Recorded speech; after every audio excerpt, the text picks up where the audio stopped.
Folks, tons of news today. Obviously, a huge blow up when pretty much all the members of the national security team of Team Trump end up in a signal chat with a journalist accidentally. We'll get to that momentarily. First, your reminder, episode 3 of the Case for Derek Chauvin is on today's episode, so make sure you stay tuned for that. In the middle of the show, we'll also get to the economy and everything else.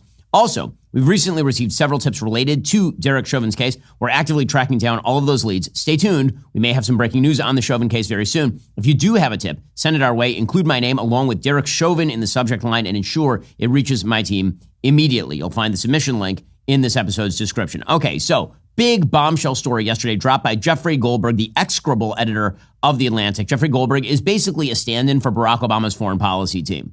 And he breaks this story that he was accidentally included in a signal chat that basically included everybody who was a top member of Team Trump in the national security sphere, ranging from the Secretary of Defense, Pete Hegseth, to the National Security Advisor, Mike Waltz, to the Vice President of the United States, J.D. Vance, to Stephen Miller, a top advisor to President Trump. All of them were on a signal chat, and they were talking about the upcoming military strike on the Houthis.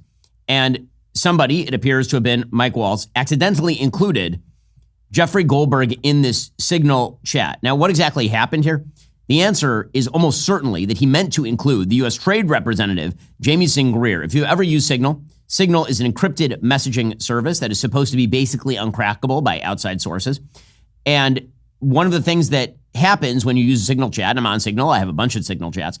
When you are on Signal, you can choose how your name appears in its sort of identity line. You can either pick your full name or you can pick the initials. So my assumption is that Jamie Singh Greer had JG as his initials on Signal, and that Waltz or whomever else put together the chat, one of his aides, whoever did it, hit instead Jeffrey Goldberg of The Atlantic. This does not mean, as per so many folks who do not like Mike Waltz, that he was regularly chatting with Jeffrey Goldberg. It just means that Jeffrey Goldberg was in sort of a list of contacts that included Jamie Singh Greer, and both of them had the initials JG, and he hit the wrong one. Okay, so in any case, what ends up happening is that there is a very detailed discussion that's quite fascinating about the strike against the Houthis that happened March 15th.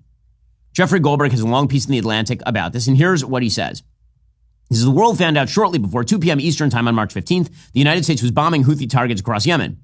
I, however, knew 2 hours before the first bombs exploded that the attack might be coming. The reason I knew this is that Pete Hegseth, the Secretary of Defense, had texted me the war plan at 11:44 a.m. The plan included precise information about weapons packages, targets, and timing. This is going to require some explaining. So he says the story technically begins shortly after the Hamas invasion of southern Israel in October of 2023. The Houthis, an Iran-backed terrorist organization whose motto is God is great, death to America, death to Israel, curse on the Jews, victory to Islam, which, as I've said before, is a very wordy slogan. They had launched attacks on Israel and on international shipping, creating havoc for global trade. Throughout 2024, the Biden administration was ineffective in countering those Houthi attacks. The incoming administration promised a tougher response. This is where Pete Hegseth and I come in. On Tuesday, March 11th, writes Jeffrey Goldberg at The Atlantic, I received a connection request on Signal from a user identified as Michael Waltz. First of all, a connection request means that Waltz was not actively in contact with Goldberg before. Okay, just for those who are not conversant in how Signal works, if I want to connect with you on Signal, I have to make a connection request. So the idea that they were regularly using Signal to chat with one another is not true. Signal is an open source encrypted messaging service popular with journalists and others who seek more privacy than other text messaging services are capable of delivering. I assumed the Michael Waltz in question was President Donald Trump's national security advisor. I did not assume, however, the request was from the actual Michael Waltz. I've met him in the past, and though I didn't find it particularly strange that he might be reaching out to me, I did think it somewhat unusual given the Trump administration's contentious relationship with journalists and Trump's periodic fixation on me specifically. It immediately crossed my mind that someone could be masquerading as Waltz in order to somehow entrap me. It is not at all uncommon these days for nefarious actors to try to induce journalists to share information that could be used against them. This is Jeffrey Goldberg writing for The Atlantic. I accepted the connection request, hoping this was the actual national security advisor, and that he wanted to chat about Ukraine or Iran or some other important matter. 2 days later, Thursday, 4:28 p.m., I received a notice I was to be included in a Signal chat group. It was called the Houthi PC Small Group. A message to the group from Michael Waltz read as follows, quote, team, establishing a principals group for coordination on Houthis, particularly for over the next 72 hours. My deputy Alex Wong is pulling together a Tiger team at deputy agency chief of staff level, following up from the meeting in the sit room this morning for action items, and we'll be sending that out later this evening. The message continued, please provide the best staff POC point of contact from your team for us to coordinate with over the next couple days and over the weekend. Thanks. So as Goldberg points out, a principals committee generally refers to a group of senior-most national security officials, and that includes secretaries of defense, state, treasury, the director of the CIA. He said he obviously was not meant to be on this group, certainly not on a commercial messaging app. 1 minute later, a person identified only as MAR, which presumably is Marco Rubio, wrote Mike Needham for state, apparently designating the current counselor of the State Department as his representative. At that same moment, a Signal user identified as J.D. Vance wrote Andy Baker for VP. 1 minute after that, Tulsi Gabbard wrote Joe Kent for DNI. 9 minutes later, Scott B., apparently the Treasury Secretary Scott Bessent, or someone spoofing his identity, wrote Dan Katz for Treasury. And at 4:53 p.m., a user called Pete Hegseth wrote Dan Caldwell for DOD.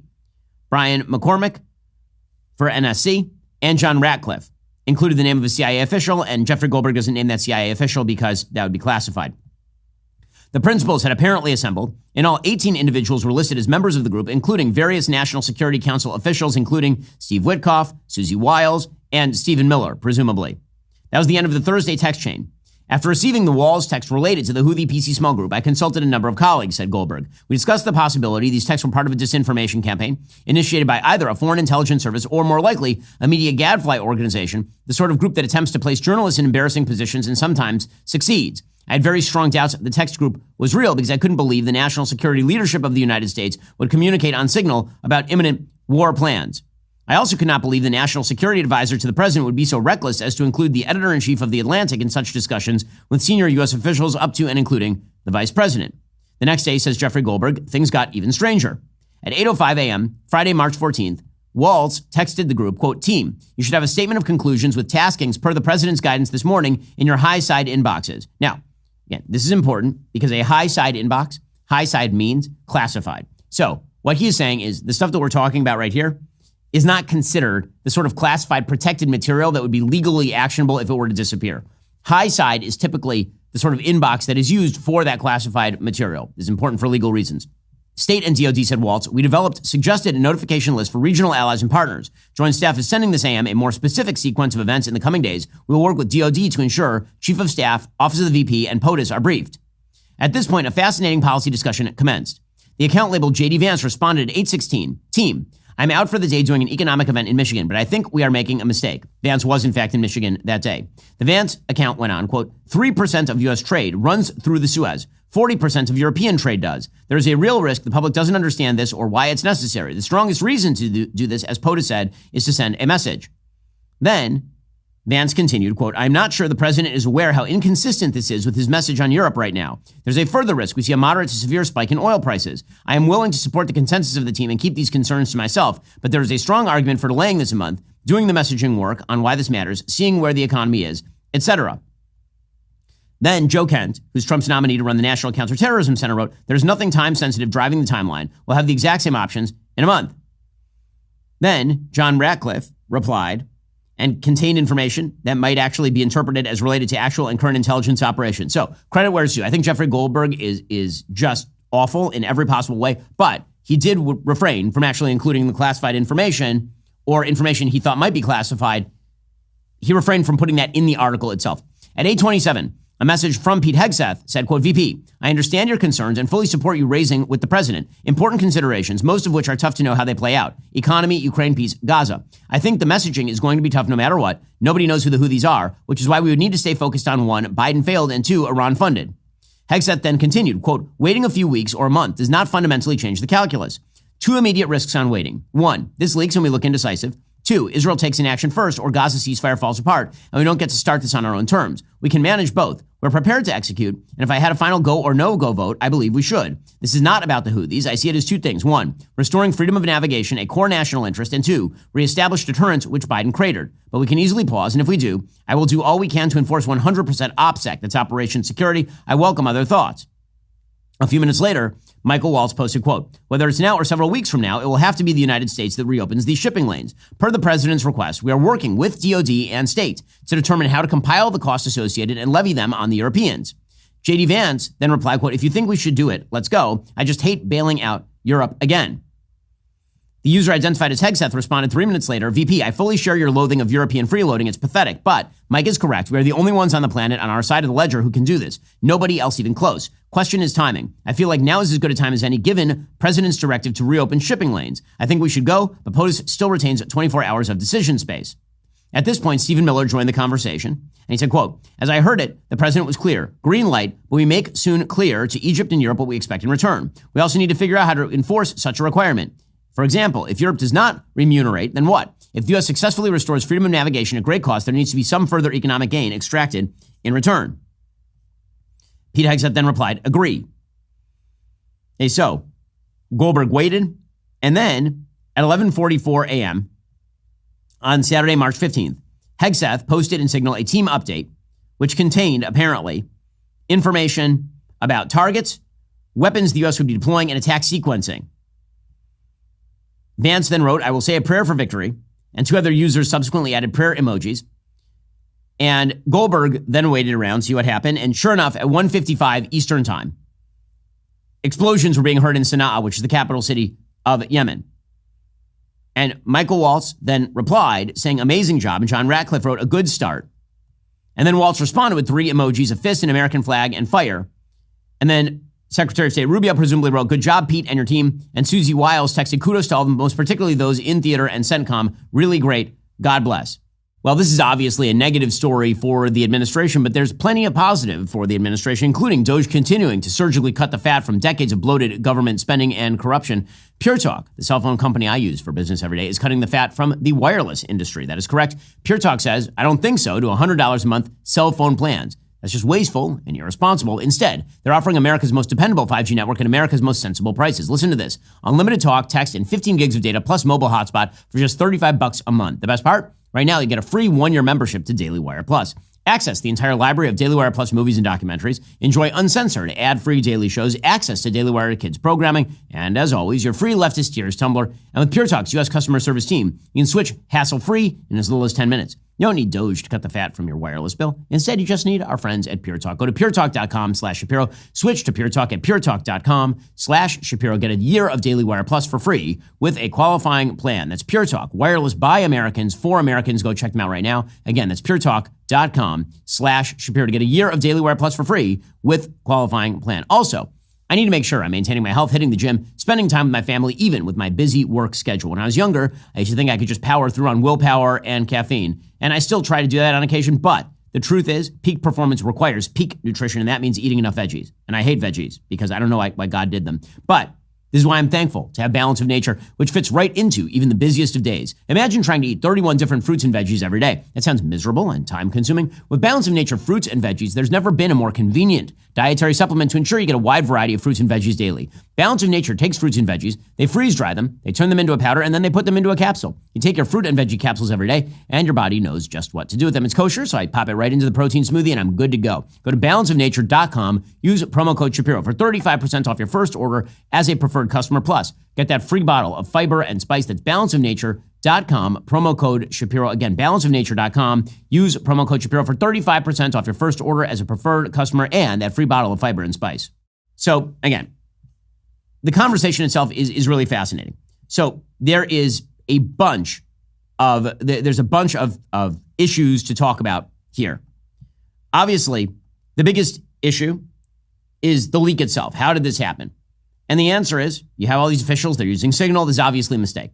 It's obviously a mistake. President Trump was asked about this yesterday. He did not have any knowledge of what was going on. He presumably didn't have any knowledge of what was going on. Here he was yesterday. I don't know anything about it. I'm not a big fan of The Atlantic. To me, it's a magazine that's going out of business. I think it's not much of a magazine, but I know nothing about it. You're saying that they had what? They were using Signal to coordinate on sensitive materials and having to do with what? Having to do with what? What were they talking about? With the Houthis. The Houthis? You mean the attack on the Houthis? Right. Well, it couldn't have been very effective because the attack was very effective. I can tell you that. I don't know anything about it. You're telling me about it for the first time. Okay, so Trump denies knowledge, and of course he probably had no knowledge of this because it was literally everybody else in the administration who was on this particular chat. The Secretary of Defense, Pete Hegseth, was asked about this, and he tore into the Atlantic as well. You're talking about a deceitful and highly discredited so-called journalist who's made a profession of peddling hoaxes time and time again, to include the hoaxes of Russia, or the fine people on both sides hoax, or suckers and losers hoax. So this is the guy that peddles in garbage. Okay, so again, Hegseth attacking The Atlantic. I'm all on board with it. I think The Atlantic's editor, particularly Jeffrey Goldberg specifically, is not a good representative of the journalistic institution. He was basically a stenographer for Barack Obama. But it was confirmed that the Signal chat was involving all these players, and it is real. Okay, so that raises a couple of questions. One is legal. So there are people today who are attempting to claim that this was somehow violative of criminal law, that this is a breach of official records acts because Signal chats have an auto delete function that you can activate. As I mentioned when we went through the story, the use of terms, for example, in the piece, such as high side, suggests that there was an entire other thread that was going on inside these sort of classified government rooms that was preserved. So there's that. Two, the President of the United States has the Signal ability to simply declassify whatever he wants. So the idea that this is sort of a violation of law, I think, is overstated. Is it a scandal? Sure, it's a scandal when there's a screw up this big. If you accidentally include a journalist in a high-ranking discussion about precisely where you're bombing, that is a major problem, of course. It is a breach of security. I am not willing to hear that from people on the Democratic side of the aisle who are perfectly fine with the Hillary Clinton email stuff. I'm not. Now, this is one of the lines that the left is taking about all of this today, which is, you guys, you fussed all about Hillary Clinton and her emails and keeping those on her own private server. So, number one, we should recognize that what Hillary Clinton did was very bad. And this right here is also quite bad. Inviting a journalist into a group chat, obviously, that involves high-ranking discussions of national security matters that are classified, that is a giant boo-boo. That is a huge boo-boo. It is a mistake. And again, as much as I despise Jeffrey Goldberg as a human being, I think that Jeffrey Goldberg actually did the responsible thing in not printing, for example, operational details or blowing the operation beforehand, which he certainly could have done. With all of that said, the reason that everyone is so casual about the use of classified material these days, the reason all this is happening is because of the original sin of James Comey not prosecuting Hillary Clinton over her emails. That is the reality. That set up an entire permission structure for people to mishandle classified materials, unless apparently you're a Republican. That is the way this works. If Hillary Clinton uses classified materials and she puts them on a private server, which James Comey of the FBI openly acknowledged was likely accessed by foreign sources, and then there's no prosecution that attends, then how can that rule apply to anybody else? This is why it was so ridiculous when they tried to go after Trump for the classified documents mishandling at Mar-a-Lago at the same exact time that Joe Biden had a bunch of classified documents in his garage. This issue is largely played out in the sense that while something can be a giant screw-up, nobody takes it as a criminal level screw-up at this point. That was killed dead by the operation to let Hillary Clinton off the hook back in 2015, 2016 for her email scandal. And so when the left says, we've now heard the end of But Her Emails, the reality is But Her Emails was the inciting event for an entire string of mishandling of classified materials on both sides of the aisle. Then there are the Democrats who are saying this could have cost lives. It really could have cost lives. So, I mean, if it had not included Jeffrey Goldberg, sure, but that is also a hypothetical that did not happen in reality. Again, a giant screw-up is not quite the same thing as an intentional move to endanger human life on the American side of the aisle. Leon Panetta, former Secretary of Defense, was on CNN going off about all of this. And again, this is exaggeration. To have had somebody from the Atlantic on that chain, without question, was a serious mistake. And I hope the White House takes this seriously, because the last thing you want to do when you're talking about war plans is to have a serious leak like this that could undermine the war plans, but also jeopardize lives. So I hope they take this seriously. Now, again, I agree that it should be taken seriously. The idea that this was like jeopardizing massive amounts of life because Jeffrey Goldberg was included, that's an exaggeration. It's also worth noting that many of the same people who are very upset with this particular situation would have been perfectly happy if the war plans had been leaked by an insider at the Trump administration to the front page of the New York Times. That sort of stuff happened all the time in the first Trump administration. Democrats are going on offense. Senate Minority Leader Chuck Schumer said on Monday, this is one of the most stunning breaches of military intelligence I have read about in a very, very long time. House Minority Leader Hakeem Jeffries of New York called Hegseth, quote, the most unqualified person to ever lead the Pentagon in American history. Now, do we think that any of this is going to pay off in a major way? One of the things that is fascinating is not the Democratic attacks on Republicans, on Waltz, on Rubio, on Hegseth, on any of the rest of this. The part that's really fascinating is the mobilization on one side of the Republican aisle against Waltz in particular. Because there are really two issues that are of note with regard to this leak. One is the leak itself, which obviously is deeply noteworthy. And the administration should make sure, obviously, nothing like this ever happens again. And then there's the second issue, which is what was actually said in the leak. And one of the things that I'm noticing is that partisans of J.D. Vance are coming out saying that the real story here is the leak. And partisans of Mike Waltz are coming out and saying that the real story here is what was said in the chat. And the answer is both. Both of these things are actual real stories, and neither should be obscured.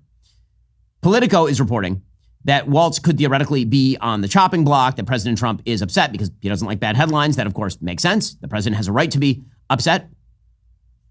A senior administration official told Politico on Monday afternoon they're involved in multiple text threads with other administration staffers on what to do with Waltz following that bombshell report. One official said, quote, half of them saying he's never going to survive or he shouldn't survive. It was reckless not to check who's on the thread. It was reckless to be having that conversation on Signal. You can't have recklessness as the national security advisor. Now, let's be fair about this. If you're saying it was reckless to include Jeffrey Goldberg, obviously true. If the idea is that it was reckless to have the conversation on Signal, half of the conversations on planet Earth about national security are being had on Signal because it is encrypted. That is specifically the reason why, that's why I downloaded Signal. That's why when I have sensitive conversations, those happen on Signal. And if you're talking about recklessness to be involved, now you have to fire the entire team because literally everyone on the team was on that Signal chat. We'll get to the rest of this story momentarily. First, the IRS is ramping up its enforcement efforts in 2025. With April 15th approaching, time is now running out. If you're facing back taxes or unfiled returns, delaying action only compounds the problem. Every day you wait makes your tax situation more difficult to resolve. Do not let another tax deadline pass you by. While taking immediate action is crucial, attempting to deal with the IRS alone can be a costly mistake. This is where Tax Network USA's expertise becomes invaluable. What sets them apart? Well, unlike other tax resolution firms, Tax Network USA maintains privileged access to the IRS through their preferred direct channels. This means they know exactly which agents can help resolve your case effectively. Whether you owe $10,000 or $10 million, their team of attorneys and negotiators brings proven strategies to settle your tax issues favorably. With over $1 billion in tax debt already resolved, they have the experience and the expertise to handle your situation. Talk with one of their strategists today. It's free. Stop the threatening letters. Stop looking over your shoulder. Protect yourself from property seizures and bank levies. Do not let the IRS control your future. Call 1-800-958-1000 or visit tnusa.com/Shapiro. April 15th is just around the corner. Act now before the IRS acts first. Also, I need to tell you about my friends over at PragerU, the conservative nonprofit fighting to educate the next generation and win back the culture. Conservatives won huge in November, but the fight is far from over. The left still controls our schools. They're undermining faith, family, and freedom. One election isn't going to fix that. That's why PragerU is making real, lasting change. They're reaching young people like never before with pro-American, pro-Judeo-Christian content, nearly 2 billion views a year. 65% of their audience is under the age of 35. And right now, PragerU is getting into classrooms. 9 states have already partnered with them to bring PragerU videos and books into schools, with more states on the way. But they can't do it alone. Right now, every dollar you give is triple matched to help push back against radical indoctrination. Do not wait. Go to PragerU.com/DW. Make your donation today. It will be triple matched. Together, we can keep the momentum going and stand strong for our values. That's PragerU.com/DW. PragerU is basically a Daily Wire sister company, and they do amazing, amazing work. We've worked with them for years. Obviously, Dennis Prager is an icon, and what he's doing with PragerU is truly amazing. Go check them out right now. PragerU.com/DW. So, one issue obviously is Waltz and what are the consequences for the screw up. But the other issue, and this is the one that, again, I'm seeing a lot of misdirection by people who are fans of the vice president away from the thing that J.D. Vance actually was saying in the chat, which to me is another fascinating aspect of this, right? You now have a window into the sort of open foreign policy debates that are happening inside the Trump administration. So you have the president, and he says, listen, we are going to reopen freedom of trade and freedom of the seas. We're going to strike the Houthis. We're not going to be cowards like the Biden administration was about the Houthis. And then a consequential discussion ensues in which part of the administration says that means we need to go punch them in the mouth. And Vice President Vance takes the position we should not punch the Houthis in the mouth, and then puts forward what is a pretty milquetoast delay tactic. Because what Vance says in there is an open disagreement with President Trump. An open disagreement with President Trump. Right? Quote, I am not sure the president is aware how inconsistent this is with his message on Europe right now. Okay, well, actually, it isn't. Striking the Houthis is not inconsistent with messaging on Europe. By the way, the argument that 3% of U.S. trade runs through the Suez, but 40% of European trade does, and thus it doesn't matter for the United States if trade moves through the Suez Canal, that's incredibly silly because trade is intertwined. If you raise the price of goods massively in Europe, that is going to raise the price of goods in the United States because we trade with Europe. That is a thing that we do. So to me, what that bespeaks is an entirely different geopolitical strategy that Vice President Vance is suggesting here than what the Trump administration as a whole has been promoting. When you look past the actual leak issue to the actual content here, Waltz, Hegseth, Miller are all reflecting the priorities of the President of the United States, and Vice President Vance, not so much. When he says, well, this is really about cramming it down on the Europeans, why don't the Europeans do it? He knows full well that the Europeans are not capable of taking on the Houthis. He knows that full well. And he also understands how global trade works. What that really suggests is that the vice president has a very different view of foreign policy, a view that he expressed pretty clearly before he was vice president. When he said he didn't care whether Russia took Ukraine, for example, that is certainly a view. That is a view that bespeaks a foreign policy of spheres of influence, essentially, that Russia should have its own sphere of influence in Eastern Europe, stretching all the way down into the Middle East, that the United States should essentially remove itself from the world, which may or may not mean a broader sphere of influence for the Chinese. Yeah, Vice President Vance, again, he has a very different foreign policy than the Trump foreign policy. That is just a reality. And you can see it in these messages. When he says there's a strong argument for delaying this a month, doing the messaging work on why this matters, seeing where the economy is, etc. Okay, the reality is the chance of a serious oil price spike from hitting the Houthis actually was incredibly low because the Saudis don't like the Houthis either. And what? Is it going to shut down traffic in the Red Sea? The traffic's already shut down in the Red Sea. None of that makes any sense. So I think that the vice president, when he says that this is really just about bailing out Europe, it's bad to bail out Europe. The United States has an interest in freedom of the seas.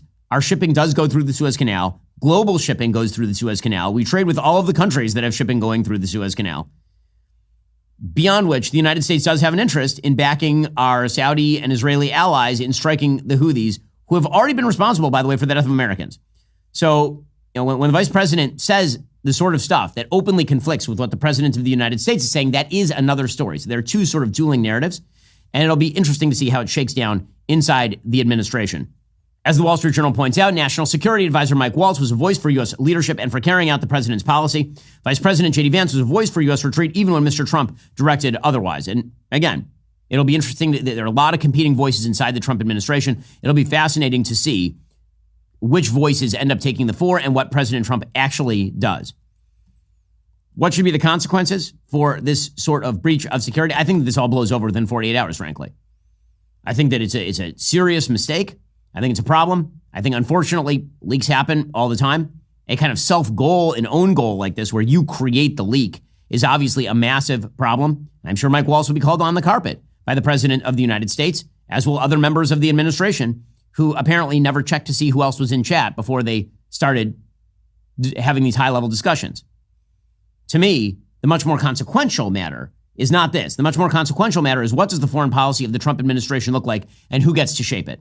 Because that is an ongoing battle inside the Trump administration pretty much every day on every issue, ranging from what we do in Ukraine to what happens in the Middle East. And that, to me, is a fascinating discussion that's going to continue on into the future, no matter what happens with this particular issue. Alrighty, now, as you know, we've been calling for the pardon of Derek Chauvin. We have an ongoing series here, the case for Derek Chauvin. It is time for part 3 of that case. We're going to examine the autopsy report of George Floyd.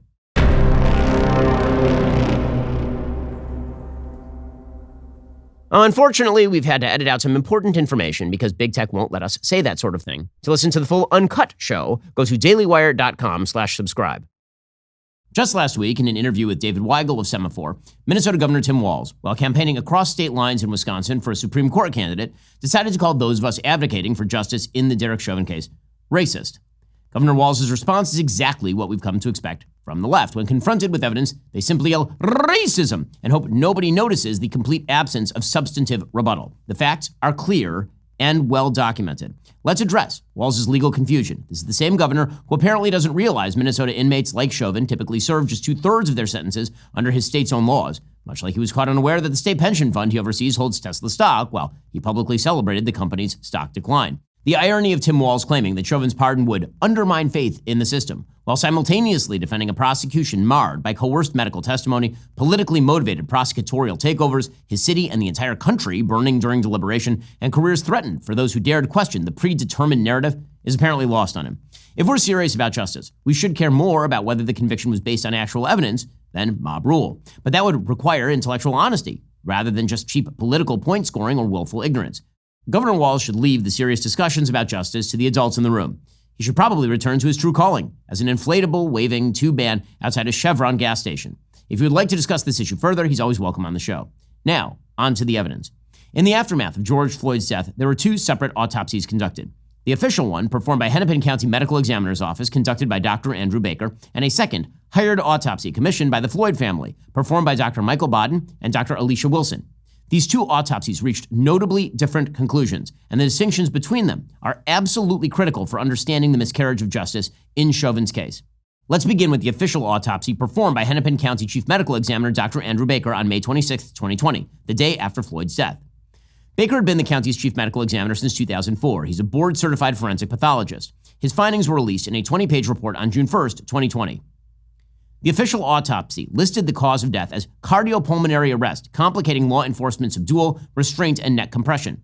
The manner of death was classified as homicide. Now, this is really important. In medical examiner terminology, homicide simply means death at the hands of another person. It is not a legal determination of murder, which would include various additional elements depending on the degree. But here's where things get really interesting. The autopsy report explicitly states, this is a direct quote, "No life-threatening injuries identified." Let me repeat that. No life-threatening injuries identified. The report documented various minor injuries, including cutaneous injuries to the forehead, face, upper lip, shoulders, hands, elbows, and legs. It noted mucosal injuries to the lips and pattern contusions of the wrist consistent with handcuffs. But the report further clarifies that there were no facial, oral, mucosal, or conjunctival petechia, which are the small spots of bleeding in the eyes that would typically be present in a case of asphyxiation. The report also found no injuries of anterior muscles of neck or laryngeal structures, meaning no damage to the throat, hyoid bone, trachea, or voice box. Notably, the report did not find any damage to Floyd's neck or cervical spine. Dr. Baker wrote that Floyd's neck was palpably stable and free of hemorrhage. There was not even visible bruising on Floyd's neck. In other words, despite the popular narrative that Chauvin choked Floyd's death, the actual autopsy found zero evidence of damage to Floyd's airway or throat structures. This critical fact has been almost entirely ignored in public discussion of the case. What the autopsy did find, however, was substantial evidence of severe pre-existing heart disease. The report describes arteriosclerotic heart disease, multifocal, severe, and hypertensive heart disease with cardiomegaly, which means Floyd had an enlarged heart, riddled with plaque and blocked arteries. The normal weight of a human heart varies based on factors like age, sex, and body size, but the typical average for men is between 280 and 340 grams. Floyd's heart weighed 540 grams. That is significantly above the normal range. His coronary arteries were 90% blocked. 2 other arteries were 75% narrowed, an extremely dangerous condition that put him at high risk for sudden cardiac death. Dr. Baker explained that when someone with heart disease is physically restrained, quote, those events are going to cause stress hormones to pour out into your body and ask your heart to beat faster, ask your body for more oxygen. Floyd's enlarged heart needed more oxygen than a normal heart and was therefore limited in its ability to provide that oxygen under stress. The most explosive part of the autopsy, and the part that has been most aggressively downplayed by the media, is the toxicology report. The official autopsy found multiple drugs in Floyd's system at the time of his death, at 11 nanograms per milliliter. Norfentanil at 5.6 nanograms per milliliter, a form of that had already been partially metabolized by Floyd's system. 4-ANPP at 0.65 nanograms per milliliter, another related compound. Methamphetamine at 19 nanograms per milliliter. Various cannabis compounds like THC. Let's focus on the levels for a moment, 11 nanograms per milliliter. Dr. Baker disclosed on his witness statement for the trial that, quote, if Floyd were found dead at home alone and no other apparent causes, this could be acceptable to call an OD overdose. Baker also noted that deaths have been certified as overdoses with levels as low as 3 nanograms per milliliter. Floyd's level was nearly 4 times that amount. Also central to the report is the shocking condition of George Floyd's swollen lungs, which weighed 2 to 3 times their normal weight due to fluid accumulation caused by the toxicity. According to CDC guidelines, routinely triggers pulmonary edema, quote, significantly reducing respiratory function and leading to hypoxia. Baker testified that Floyd's lungs contained serous fluid, which is consistent with drug-induced pulmonary failure, not physical trauma. Floyd's potentially lethal level of in his system, along with methamphetamine, created an extremely dangerous combination that can cause respiratory depression, cardiac arrhythmia, and sudden death. In stark contrast to the official findings, the autopsy commissioned by the Floyd family reached very different conclusions. This examination was performed by Dr. Michael Baden, a former New York City chief medical examiner, and Dr. Alicia Wilson, a pathologist from the University of Michigan. We should pause here to talk about Dr. Michael Baden, the so-called celebrity pathologist who performed the independent autopsy for the Floyd family. Baden has made an entire career out of contradicting official autopsy findings in politically charged cases. It's essentially his brand at this point. Let's look at his track record. In 1978, he served as chairman of the House Select Committee on Assassination's Forensic Pathology Panel investigating JFK's assassination, where he contradicted key aspects of the original Warren Commission findings. He was involved in reviewing evidence in the MLK Jr. assassination. He testified for the defense in the O.J. Simpson trial, disagreeing with the prosecution's timeline. In the Michael Brown case, he claimed shots were fired from further away than the official autopsy indicated. And the cherry on top, Dr. Michael Baden was also hired by the Epstein family to conclude that Jeffrey Epstein did not die by suicide, but homicidal strangulation. Baden has literally been fired twice from medical examiner positions, one as chief medical examiner of New York City after complaints about sloppy record keeping, poor judgment, and lack of cooperation, and then again from running Suffolk County's medical examiner's office. New York Magazine skewered Baden for his disconnect between his fame, which he loved to discuss, and his accomplishments, which paled in comparison to his fame chasing. Dr. Baden and Dr. Wilson determined that Floyd died from asphyxia due to neck and back compression. They claimed that pressure on Floyd's neck impaired blood flow to the brain, while weight on his back impeded his ability to breathe. Most controversially, they stated that Floyd had no underlying medical problems that caused or contributed to his death. They came to that conclusion without access to the toxicology reports, tissue samples, Floyd's medical records, or the body cam footage. So when their findings completely contradicted the official autopsy, should we really be surprised? Moreover, Dr. Baden's report ignores the heart disease documented in the official Hennepin County autopsy. Dr. Baden went so far as to say, quote, "I wish I had the same coronary arteries that Mr. Floyd had that we saw at the autopsy." That is an astonishing claim, given that the official autopsy found Floyd's coronary arteries 90% blocked and 2 others 75% narrowed. Excited delirium syndrome, recognized by the American College of Emergency Physicians in a 2009 report, is characterized by a combination of delirium, agitation, and hyperadrenergic autonomic dysfunction, also known as the flight or fight response, which typically occurs in the context of drug use or serious mental illness. During Chauvin's trial, defense attorney Robert Paul questioned Dr. Baker extensively about his experience with excited delirium. Baker acknowledged he had listed this condition as a cause of death on some death certificates during his career, but he didn't include it in his report on Floyd. Floyd exhibited several signs consistent with excited delirium during his encounter with police: agitation, paranoia, strength that required multiple officers to restrain him, sweating, and statements indicating perceptual disturbances. Combined with the known presence of methamphetamine and in his system, these behaviors raise serious questions about whether excited delirium played a role in his death. In the months following Floyd's death, one of the Minneapolis Police Department's grand gestures indicating their commitment to police reform included the removal of excited delirium from its training documents altogether. The Minneapolis Star-Tribune reported that the term excited delirium was crossed out in Minneapolis Police Department training PowerPoint slides, replaced with severe agitation with confusion, and in parentheses, delirium, a clear political revision of a medical condition that had been recognized for decades. Another finding from the autopsy that has received almost no attention is that Floyd tested positive for COVID-19. A post-mortem nasal swab confirmed Floyd had COVID-19 at the time of his death. Floyd had previously tested positive on April 3rd, 2020, approximately 7 weeks before his death. While the autopsy notes that this most likely reflects asymptomatic but persistent positivity from previous infection, the potential impact of COVID-19 on Floyd's cardiac and respiratory function, especially given severe underlying heart disease, can't be dismissed. It's also important to note the Department of Justice had the Hennepin County Medical Examiner's official autopsy results reviewed by the Office of the Armed Forces Medical Examiner, who agreed with Dr. Baker's official findings. However, they added that the police's, quote, subdual and restraint had elements of positional and mechanical asphyxiation. This additional comment introduces yet another potential mechanism of death: positional asphyxia. In other words, the position of the body prevents adequate breathing. The concept of positional asphyxia is complex and controversial in forensic medicine. It's typically diagnosed by excluding other causes of death, rather than by identifying specific physical findings. In Floyd's case, given his severe heart disease, drug intoxication, and the stress of the encounter, attributing his death primarily to positional asphyxia requires making assumptions that are not supported by the physical evidence. Let's go back to those findings, which deserve more detailed examination. Is an extremely potent synthetic opioid, estimated to be 50 to 100 times more potent than morphine. It is a central nervous system depressant that can cause respiratory depression, hypoxia, and death. The concentration of in Floyd's blood was 11 nanograms per milliliter. Studies of related deaths have found that post-mortem blood concentrations can range widely. Levels above 3 nanograms per milliliter are potentially lethal. Dr. Baker's comment to federal investigators that Floyd's level could constitute an overdose, quote, if you were found dead at home alone and no other apparent causes, is extremely significant. While Baker qualified this by saying, quote, I am not saying this killed him, the statement acknowledges that the concentration in Floyd's blood was, in isolation, potentially lethal. The combination of with methamphetamine creates what's known as a speedball effect. The stimulant, methamphetamine, masking some of the depressant effects of the opioid until the stimulant begins to wear off. At that point, the respiratory depression from the opioid can suddenly become overwhelming. This dangerous combination increases the risk of cardiac arrhythmia and sudden death.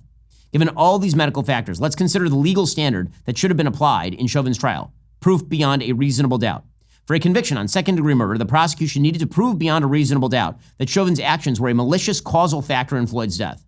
As Coleman Hughes has pointed out in his analysis of this case, there were 2 different theories of what caused Floyd's death: the positional asphyxia theory and the adrenaline surge theory. As a juror, if you have 2 reasonable explanations for cause of death, one of which implicates the defendant and one of which does not, you are supposed to acquit.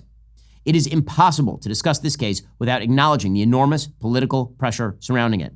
The death of George Floyd sparked nationwide protests and riots. Politicians, including President Biden and Minneapolis Mayor Jacob Frey, made public statements suggesting Chauvin's guilt before the trial even began.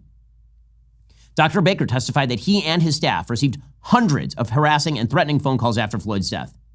This intense pressure creates a context in which maintaining scientific objectivity can certainly become challenging. I was recently sent an American Spectator article by Jack Cashel that reveals how former D.C. Chief Medical Examiner Roger Mitchell, a politically connected activist and former D.C. Deputy Mayor, influenced the medical findings in the Floyd case. According to a memorandum of the Minnesota Attorney General's office, in November 2020, Mitchell appears to have pressured Dr. Andrew Baker to alter his initial diagnosis. A document so significant, it should have immediately resulted in a new trial for Chauvin and the release of the other officers. The facts are straightforward. Baker's initial autopsy was conducted May 26, 2020. His subsequent draft autopsy report found, quote, no physical evidence suggesting that Mr. Floyd died of asphyxiation and no medical indications of asphyxia or strangulation. In an unrelated Hennepin County deposition, Dr. Baker confided to Hennepin prosecutor Amy Sweezy, quote, what happens when the actual evidence doesn't match up with the public narrative that everyone's already decided on? This is the kind of case that ends careers.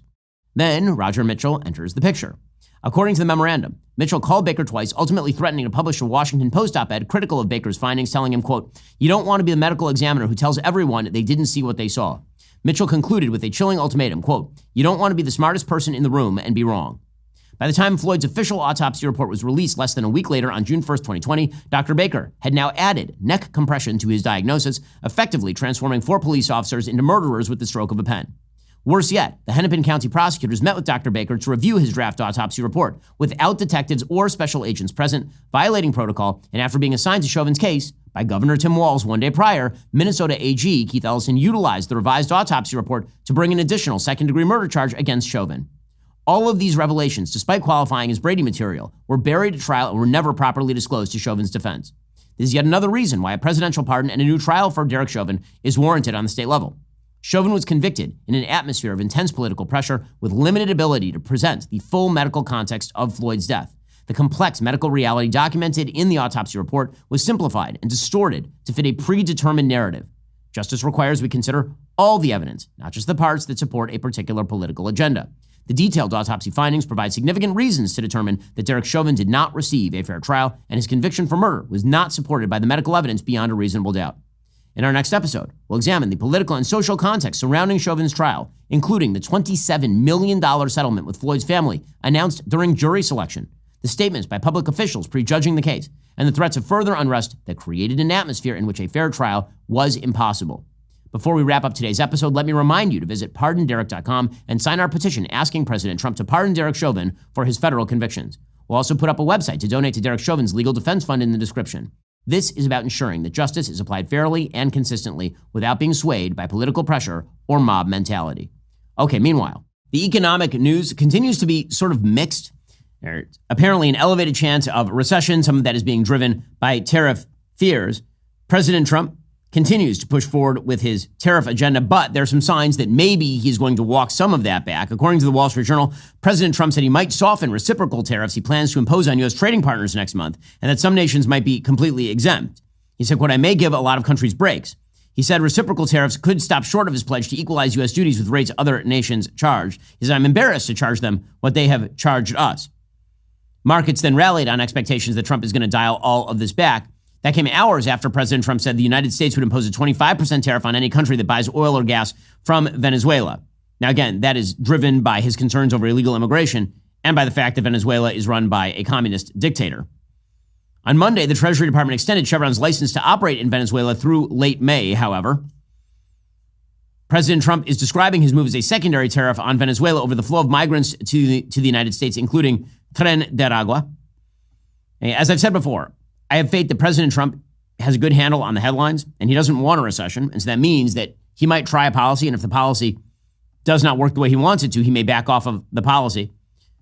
At the same time, President Trump is touting the benefits of tariffs. Here he was yesterday saying that $4 trillion in investment is going to come back thanks to tariffs. First of all, many companies are now moving into the United States. They're coming back. Some of them left us from many years ago, decades ago, and they're all coming back. We have probably identified maybe $4 trillion worth of companies moving back or going to move back. Many of them have announced it's going to be tremendous jobs, high-paying jobs, too. And so, again, if the basic idea here is that high-paying jobs will come back thanks to the tariffs, the reason high-paying jobs are coming back to the United States is actually because of the deregulatory environment that is being pushed by the Trump administration. Far bigger than the tariffs is the stuff that's happening under the hood. The sort of deregulation that's happening at, for example, the Environmental Protection Agency. Lee Zeldin, head of the EPA, he says the EPA has already canceled over $22 billion worth of contracts. And listen, that's great. Cutting the waste, fraud, and abuse is huge. Cutting the regulatory infrastructure that prevents people from building and innovating is the biggest thing that the Trump administration is doing. Here is Secretary Zeldin. EPA has now canceled over $22 billion worth of contracts, $2 billion going to this NGO that Stacey Abrams was tied to. They received only $100 in 2023. And then the Biden administration gave them $2 billion. The director of the Greenhouse Gas Reduction Fund saw his former employer get $5 billion. So $20 billion went to just 8 NGOs, and they're all pass-throughs.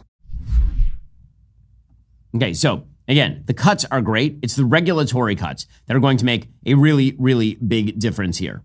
And you can see the beast is crying, right? It's scared. You can see the fear in its eyes, the sort of governmental overweening relationship with various public sector unions, for example.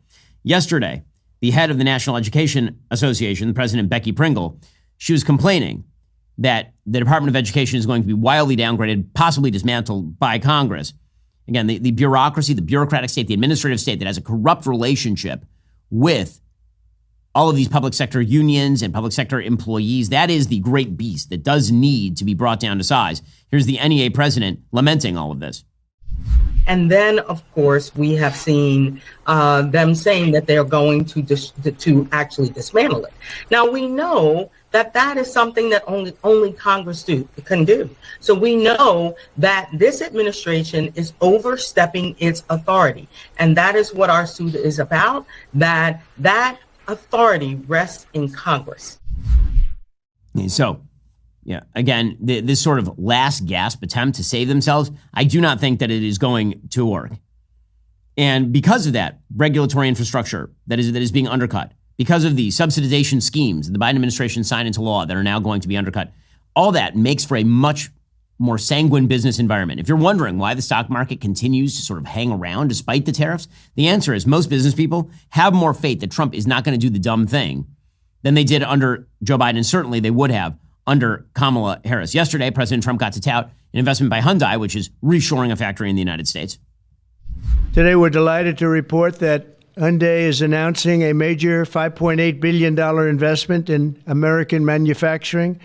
In particular, Hyundai will be building a brand new steel plant in Louisiana, which will produce more than 2.7 million metric tons of steel a year, creating more than 1,400 jobs for American steelworkers. And then there'll be major expansion after that. This will be Hyundai's first ever steel mill in the United States, one of the largest companies in the world, by the way, supplying steel for its auto parts and auto plants in Alabama and Georgia, which will soon produce more than 1 million American-made cars every single year.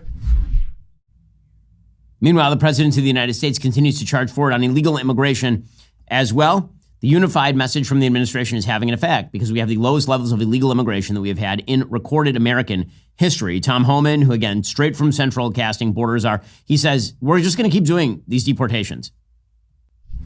We're going to keep arresting TDA members. We're going to keep arresting MS-13 members. We're going to keep arresting public safety threats all this nation.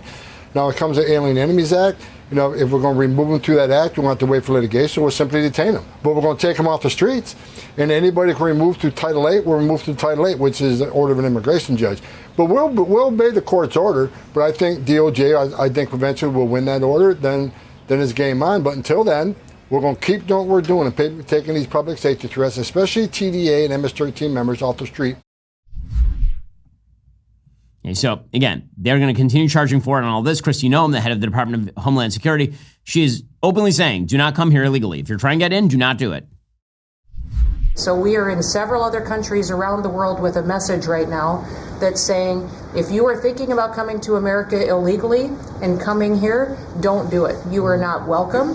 We have a legal process to becoming a United States citizen, and there are consequences if you come here illegally, and America has changed because we're putting Americans first.